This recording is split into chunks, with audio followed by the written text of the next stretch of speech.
Эстония готовится отражать атаку России, а в России говорят, что целями Москвы стали страны НАТО. Официальное предупреждение из Кремля об ударе возмездия. Длительные переговоры Лукашенко и Путина. Зеленский говорит об угрозе со стороны Беларуси. Кто и что задумал и какой отчет предоставила разведка Североатлантического альянса. Что происходит? Переговоры по Украине зашли в тупик. Путин наносит удар по Трампу. США вновь заявляют о готовности бросить Москву и Киев. Почему разозлили Вашингтон и что не удалось Уиткофу во время беседы в Кремле? Дроны Украины способны долететь до Красной площади во время военного парада. Заявление из Киева. Готовы ли к такой спецоперации и почему Франция этой ночью созвала Совбез ООН? Новый языковой скандал в Украине. Бить детей лозинами призвал бывший нардеп. Как реагируют украинцы и как много людей поддерживают или не поддерживают изучение русского языка в украиноязычных школах. Обсудим результаты опроса. Всем привет, это «Время Прядко», коротко, четко и по делу о том, о чем говорят в мире. Если вам есть что сказать, делитесь своими мыслями и отвечайте на мои вопросы в комментариях. За лайк и подписку буду особенно благодарен. Время начать. Таллин готовится ответить России, если Москва попытается напасть на страну. Эстония заявляет, что активно уделяет внимание своей обороне. При этом США вряд ли выведут свои войска из Европы. В этом уверен министр обороны Ханна Певкур. Он уточняет, американские базы в Германии и Италии слишком важны для глобального влияния США и безопасности восточной части НАТО. Сейчас же в Европе находятся около 80 тысяч американских военных, и Эстония надеется, что это число не сократится. Певкур подчеркнул, без США никакие гарантии безопасности для Украины не будут работать. Кроме того, Певкур озвучил сценарий, по которому может действовать Россия. Для России не важно начинать полномасштабную войну с НАТО. Желание российского режима, Кремля, всегда заключалось в том, чтобы разрушить НАТО и показать, что НАТО не функционирует.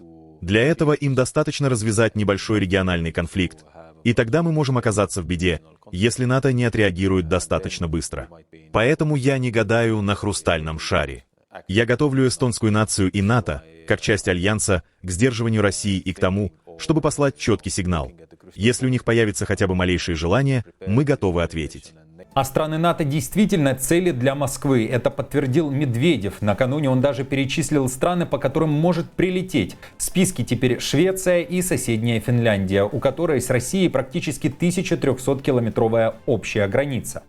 Скажем откровенно, нет ни одного государства, чья безопасность укрепилась бы в результате вступления в НАТО. Ну вот наглядный пример: Польша, Прибалтика, а совсем недавно Финляндия и Швеция. Статус неприсоединившихся к Альянсу давал им определенные международные преференции в силу геополитического положения и массы других факторов. А сейчас они находятся во враждебном нам блоке. А значит, они автоматически стали целью для наших вооруженных сил, включая возможные удары возмездия и даже ядерную составляющую, или превентивных мер в рамках военной доктрины.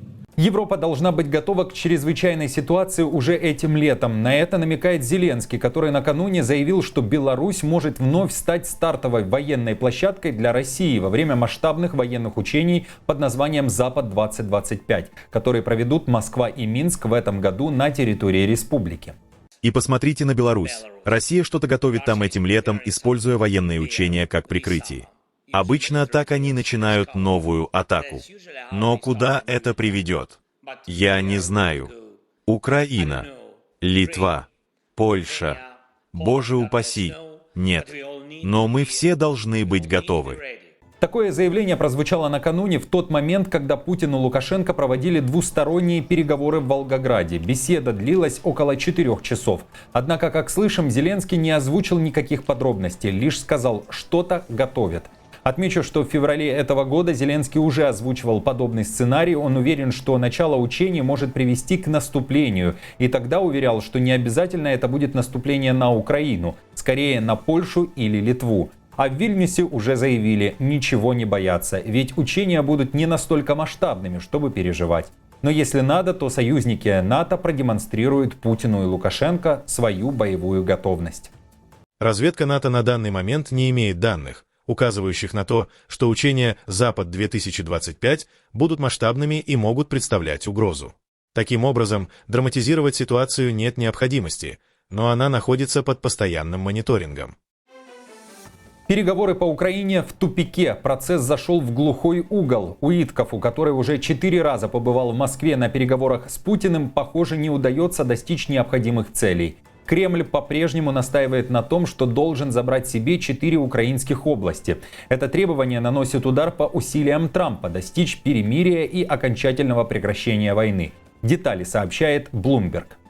Посланник Трампа Стив Уиткоф во время длительных переговоров в Кремле в пятницу пытался убедить Путина согласиться на перемирие, которое остановит боевые действия вдоль текущих линий фронта, сообщили 2 источника, пожелавшие остаться неназванными из-за деликатности вопроса. Однако российский президент сохранил свою максималистскую позицию по территориям, заявили они. В Госдепе США буквально 10 часов назад вновь заявили, Америка готова выйти из переговоров, если страны не продемонстрируют прогресс в переговорах. К тому же спецпосланник Трампа Келлог раскритиковал предложение Путина о 3-дневном перемирии и фактически его отверг, назвав абсурдом. На прошлой неделе мы были в Лондоне и составили так называемый перечень условий, 22 конкретных действия, которые после очень откровенных, честных и жестких обсуждений с украинцами, как мы считаем, ставят нас в очень хорошее положение. Им не все понравилось, но никому не нравится итоговая позиция, к которой приходят, это нормально в любых переговорах. Но я думаю, что мы в хорошей форме, а 3-дневное перемирие – это абсурд. Президент стремится к постоянному, всеобъемлющему перемирию на море, в воздухе и на суше как минимум на 30 дней, а затем мы можем его продлить. Он абсолютно прав. Президент действует точно по делу. Это то, к чему мы стремимся, и, учитывая, что украинцы сейчас готовы сотрудничать, мяч на стороне русских и Путина. Одна сторона уже здесь, нужно привлечь другую, и я думаю, мы близки к этому. Напомню, что ранее в западной прессе назывались 2 даты, к которым мир в Украине мог быть заключен. Это 20 апреля на Пасху, но, как видим, этого не произошло. Кроме того, западные медиа неоднократно писали о том, что прекращение огня может быть достигнуто к 9 мая. Мол, это бы стало как победой для Трампа, так и для Путина, который бы громко заявил о победе в такой день. Но будет ли громко 9 мая в Москве? В Украине напомнили, что возможности украинских разработок способны сделать так, чтобы дальнобойные дроны долетели до Красной площади. Об этом заявил секретарь Комитета по вопросам нацбезопасности, обороны и разведки Украины.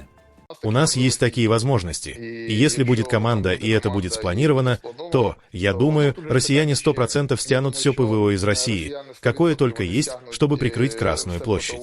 Я думаю, они оголят всю линию фронта, которая существует. Поэтому, наверное, они в первую очередь хотят перемирия, чтобы забрать ПВО и не прикрывать своих солдат на первой линии, потому что понимают, что ПВО у них не хватит. Я думаю, что все будет стянуто на Красную площадь. У нас сейчас мощные возможности по производству средств дальнего поражения, поэтому, скажем так, при желании спланировать такую операцию, это небольшие сложности. Но бомбить парад в Москве никто не собирается, дают понять в Украине. Это лишь разговоры, ведь на площади будут присутствовать лидеры некоторых стран, которые не являются врагами Украины.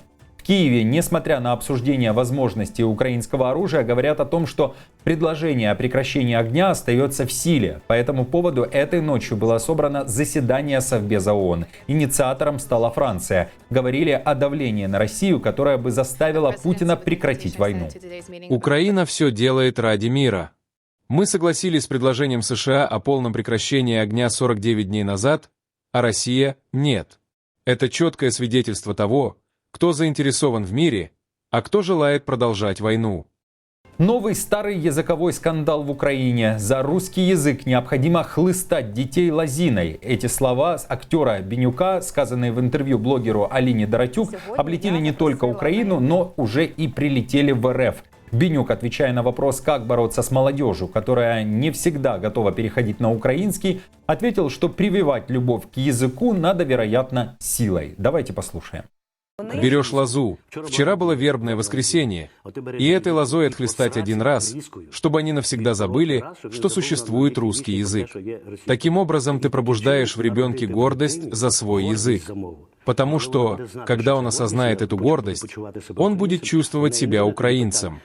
Тогда у него не возникнет вопросов, как говорить со своими одноклассниками. Они должны переходить на его язык, и он не будет чувствовать себя изгоем ни в этом классе, ни в другом. Нужно уметь воспитать уважение к своей стране. В России на эти слова отреагировала Захарова, назвала Бенюка нацистом и призвала к денацификации Украины. Мэр украинского города Ивано-Франковск Руслан Марцинкиу тем временем решил провести опрос в своем телеграме, чтобы узнать мнение украинцев, как они относятся к таким методам, которые предлагает Бенюк. Вариантов ответов предложил 5. Первый – детей бить нельзя. Второй – абсолютно согласен. Третий – гордость за свой язык воспитывается собственным примером. Четвертый – не поддерживаю физическое воспитание, но если не доходит словом, то можно и побить. И последний, пятый – бить надо родителей, потому что достойно не научили. Больше всего голосов собрал первый вариант – детей бить нельзя. На втором месте вариант «гордость за свой язык воспитывается собственным примером».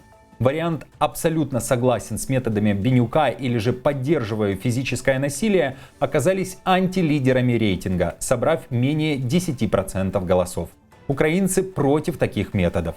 В то же время накануне Киевский международный институт социологии опубликовал данные опроса, которые говорят о том, что подавляющее большинство граждан из всех регионов Украины, 58%, выступают против преподавания русского языка в украиноязычных школах. В то же время доля украинцев, которые считают, что русский язык следует изучать в школах, также немаленький и сейчас составляет 38%. А на каком языке вы говорите дома и на работе? Подписчики, которые проживают в странах, где пользуются несколькими языками, расскажите о своем опыте в комментариях. И, друзья, спасибо вам за комментарии и за поддержку лайком. Новости за неделю собраны в плейлист. Переходите и смотрите. До встречи.